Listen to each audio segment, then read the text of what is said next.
ఎన్నికల వేళ దెందులూరు నియోజకవర్గ టీడీపీకి గట్టి షాక్ తగిలింది.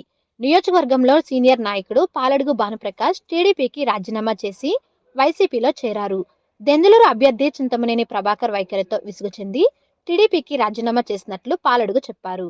గత దశాబ్ద కాలంగా పెదవేగి మండలంలో జగన్నాథపురం గ్రామంలో తెలుగుదేశం పార్టీ ముఖ్య నాయకులు పాలడుగు భానుప్రకాష్ కొనసాగుతున్నారు. టీడీపీకి రాజీనామా చేసిన వెంటనే ఆయన మంగళవారం దెందులు ఎన్నికల వేళ దెందులూరు నియోజకవర్గ టీడీపీకి గట్టి షాక్ తగిలింది. నియోజకవర్గంలో సీనియర్ నాయకుడు పాలడుగు భానుప్రకాష్ టీడీపీకి రాజీనామా చేసి వైసీపీలో చేరారు. శాసనసభ్యులు కొటారు అబ్బయ్య చౌదరి సమక్షంలో వైసీపీలో చేరారు.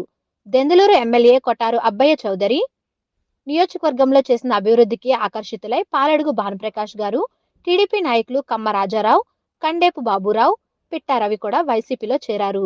వారిని ఎమ్మెల్యే అబ్బయ్య చౌదరి కండువా కప్పి పార్టీలోకి ఆహ్వానించారు.